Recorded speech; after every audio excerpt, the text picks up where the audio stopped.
All right, YouTube, once again, it's Kennard Vernon Stewart here for the podcast talking Auburn football. And as always, it's great to be an Auburn Tiger War Eagle, talking about the tail end of the bye week as Auburn gets ready to take on the Arkansas Razorbacks next week in Fayetteville, Arkansas for a 11 o'clock a.m. Central Time, 12 o'clock p.m. Eastern Time ball game, the first 12 o'clock game of the season for the Auburn Tigers. And Auburn currently is 5-1.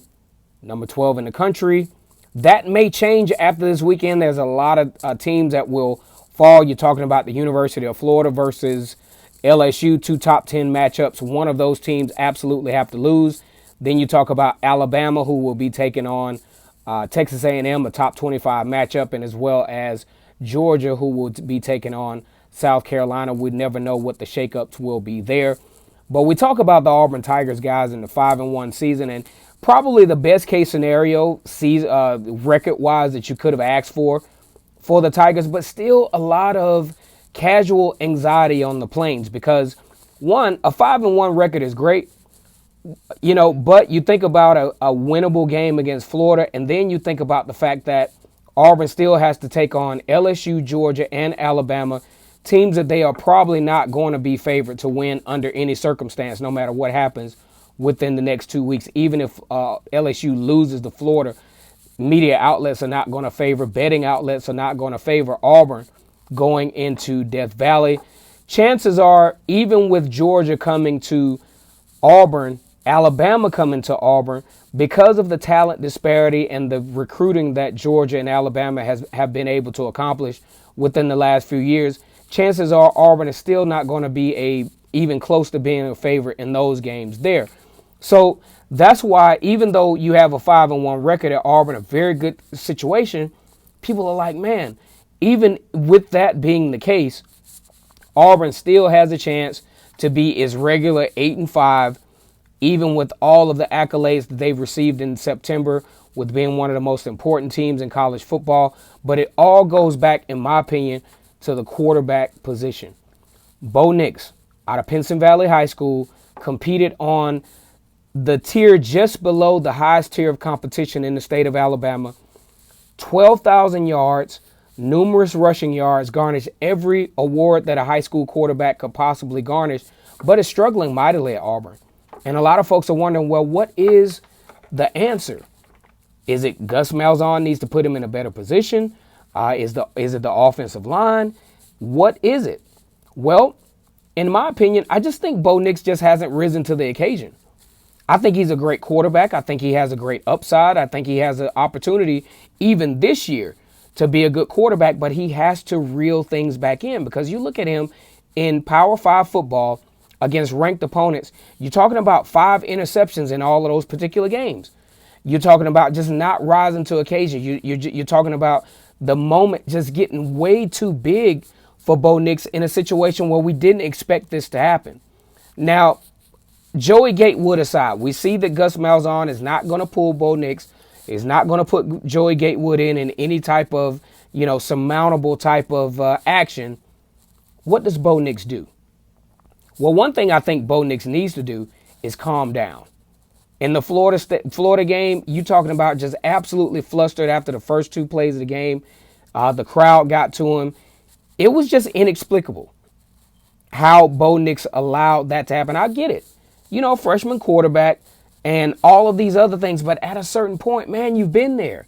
You played quarterback pretty much all your life. At a certain point, the natural instincts of a quarterback has to kick in to where the missed passes have to stop. Even with Seth Williams wide open, almost not only missed him, but he did catch the ball. But you're talking about if that ball is thrown in a way that we expect a 5-star quarterback to throw the football, Seth Williams walks into the end zone. And the same way in the third quarter with the interception. Those things are things that we just don't expect out of a 5-star quarterback. Because if you look at these stats with Bo Nix and the 5 interceptions through the first few games, you look back at Jeremy Johnson, pretty much the same. I think he had 6 instead of 5. He winds up on the bench. Sean White comes in. I'm not insinuating that Bo Nix needs to be put on the bench, but there's some things that absolutely needs to happen for Auburn to be successful. If Bo Nix can't figure this out, if between Gus Malzahn, the offense, and Bo Nix can't figure this out, you're talking about an 8-4 season.